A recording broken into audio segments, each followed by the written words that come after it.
টকশোতে শুনলাম আমাদের দেশের কিছু নায়ক নায়িকারা বলতেছে আগে বাউলা গান হতো, তারপরে কত কিছু এদের বাসায় এইসব হইতো, আবার চাইতাম, এখন সব ওয়াজ মাহফিল হয়ে গেছে। বাংলাদেশের সর্বস্তরে ওয়াজ মাহফিল ইসলাম সম্মেলন হয়। দেশটা কিন্তু মুসলমানের দেশ। একটু ডাইনে তাকাই, যদি কেউ কথা না করে মনটা করবে অন্য দলের লোক। দেশটা কার দেশ? হ্যাঁ, এটা কিন্তু দলিল আছে, দলিল ছাড়া না। 1947 সনে দেশটা স্বাধীন হয়েছে দ্বিজা বিভক্তির ভিত্তিতে। 190 বৎসর ইংরেজ এই দেশকে শোষণ করেছিল।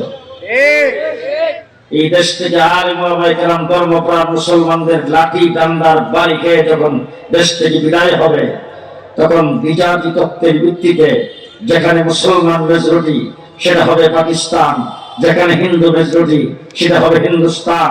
এই ভিত্তিতে আমরা পূর্ব পাকিস্তানের অংশ। আমরা মেজরিটি মুসলমান হিসাবে পূর্ব পাকিস্তান স্বাধীন।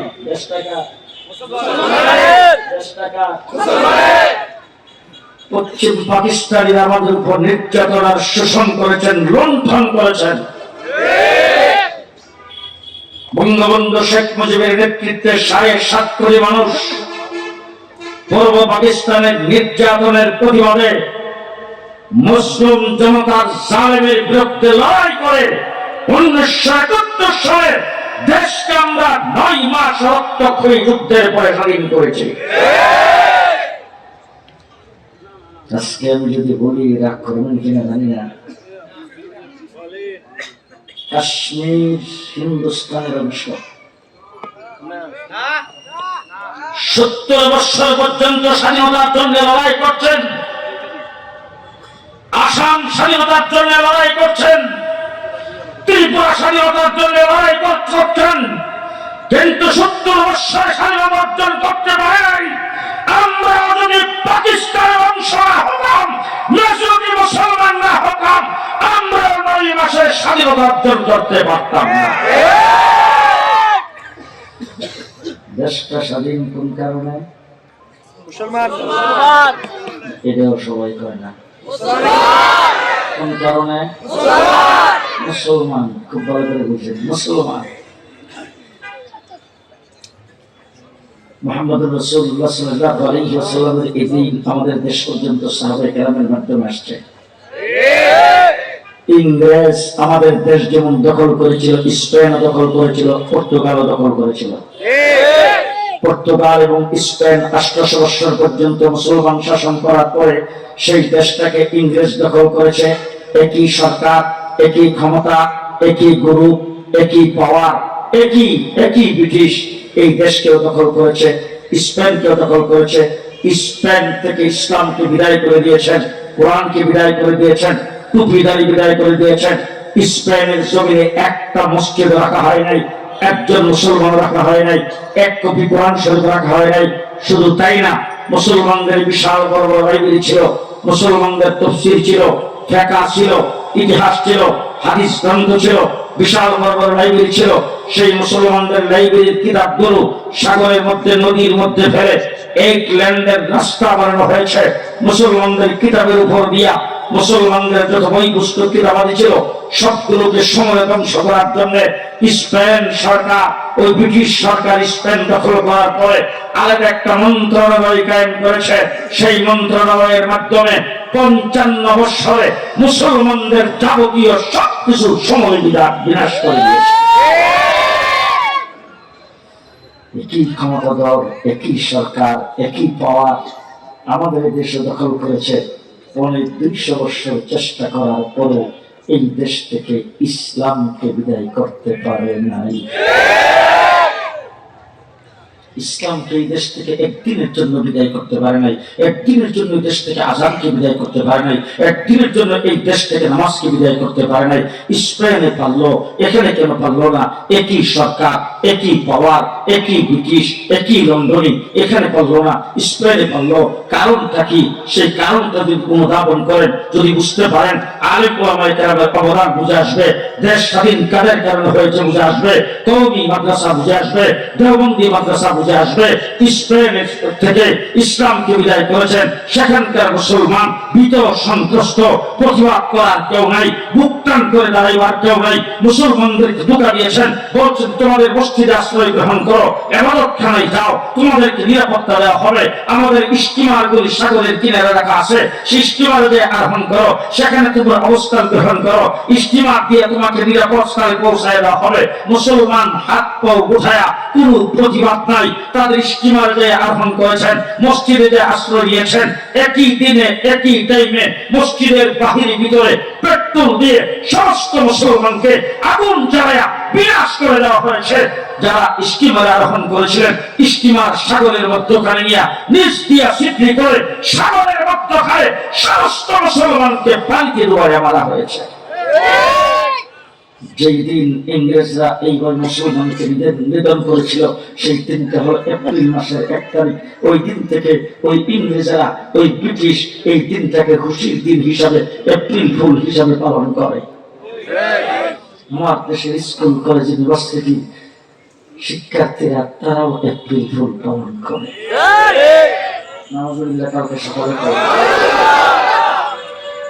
স্পেনে পারলো, আমাদের দেশে কেন পারলো না? যখন ইংরেজ দখল করে বসেছেন, দেশ যখন দখল করেছেন, ইতিহাস ভালো করে পড়বেন, ভালো করে দেখবেন, ইতিহাস ঘাটাঘাটি করে দেখবেন। সেই ইতিহাস আমাদের থেকে আজকে উঠে দেওয়া হচ্ছে।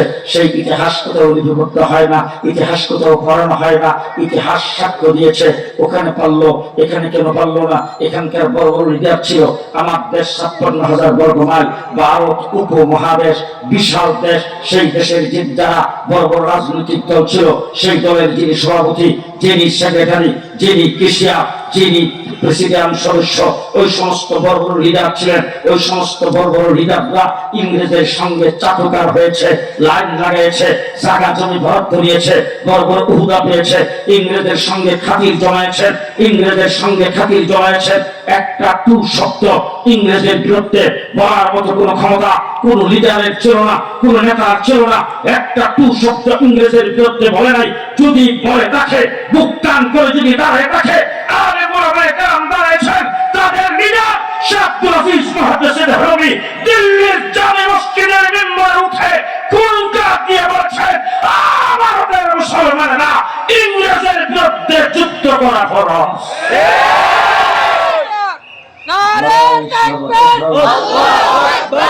দেশকে স্বাধীন করার জন্য লড়াই সর্বপ্রথম আমরা শুরু করেছি। 200 বছর লড়াই করেছি। বালাকোটের ময়দানে সৈয়দ আহমদ বেরলভী রাহমাতুল্লাহ আলাইহি, শাহ ইসমাইল শরীফ রাহমাতুল্লাহ আলাইহি, হযরত শাহ আব্দুল আজিজ মুহাদ্দিস দেহলভী রাহমাতুল্লাহ আলাইহি ভাতিজা শাহ ইসমাইল শরীফ রাহমাতুল্লাহ আলাইহি, শাহ আব্দুল আজিজ মুহাদ্দিস দেহলভী রাহমাতুল্লাহ আলাইহি ছাত্র সৈয়দ আহমদ বেরলভী রাহমাতুল্লাহ আলাইহি বালাকোটের ময়দানে শাহাদাত বরণ করেছেন। টিপু সুলতান শাহাদাত বরণ করেছেন। সিরাজউদ্দৌলা শাহাদাত বরণ করেছেন। 1957 সালে শামিলির যুদ্ধ হয়েছে।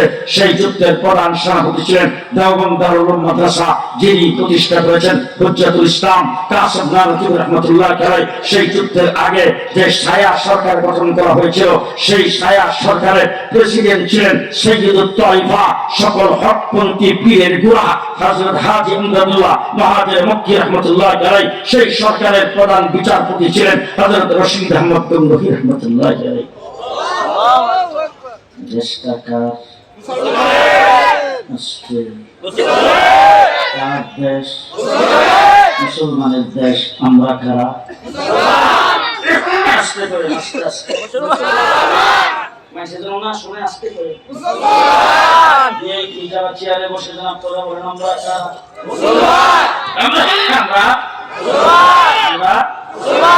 মুসলমান। এই কথাটা কতক্ষণ পর্যন্ত বলতে পারবেন? কতক্ষণ পর্যন্ত বলতে পারবেন? আমরা কিন্তু বিভিন্ন জায়গায় ওয়াজ করি, আমাদের দেশের বড় বড় হুজুররা বড় বড় বক্তারা ওয়াজ করে, এই দেশ শাহজালালের দেশ, এই দেশ শাহপরানের দেশ, এই দেশ হাফিজ হুজুরের দেশ, এই দেশ খান জাহান আলীর দেশ, এই দেশ শামসুল ফরিদপুরের দেশ। হাজার হাজার আল্লাহর ওলি এদেশের মাটির নিচে শুয়ে আছেন। এরকম বক্তৃতা কিন্তু আমরা অনেকেই দেই। এবার আমি আপনাদের জিজ্ঞেস করতে চাই, বক্তৃতার জায়গায় বলেন তো দেখি, ফিলিস্তিন কার দেশ?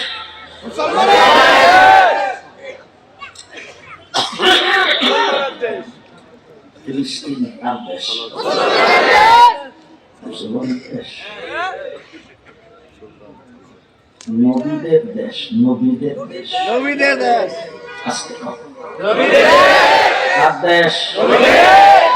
কামালউদ্দিন সাহেবকে জিজ্ঞেস করে দেখেন, কমপক্ষে 70,000 নবীর জন্মভূমি ফিলিস্তিন। হাজার হাজার নবী ফিলিস্তিনের মাটিতে শুয়ে আছেন। আজকে 70 বছর তাদের উপর নির্যাতন চলছে। তাদের পাশে মুসলিম দেশ আছে না? আরব জাহান তাদের পাশে না? তারপর তাদের উপর 70 বছর যাবৎ নির্যাতন চলছে।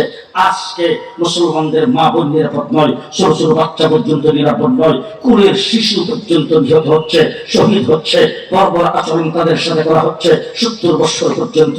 ও মুসলমান, বললে হয়তো আপনারা কি মনে করবেন জানি না, কে কি মনে করবে জানি না, আমরা কিন্তু পার্শ্ববর্তী দেশগুলি, আমাদের পাশে কিন্তু 3 দিন তাদের দ্বারা বেষ্টনী,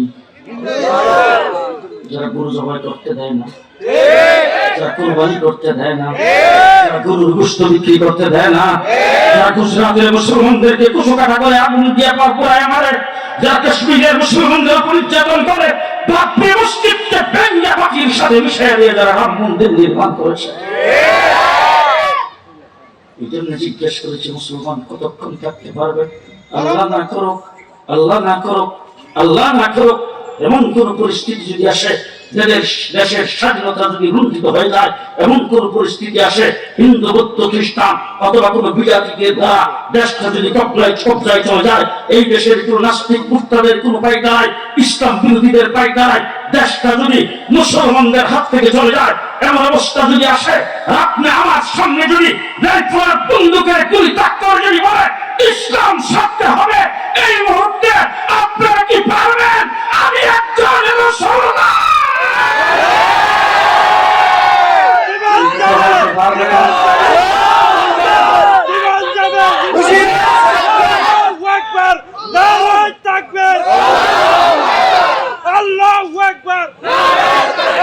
আজকে আমি আপনাদের কাছে জানতে চাই, এই কথা কি বলতে পারবেন? আল্লাহ দিয়ে দেব, ইসলাম দেব না, জীবন দিয়ে দেব, ইমান দেব না।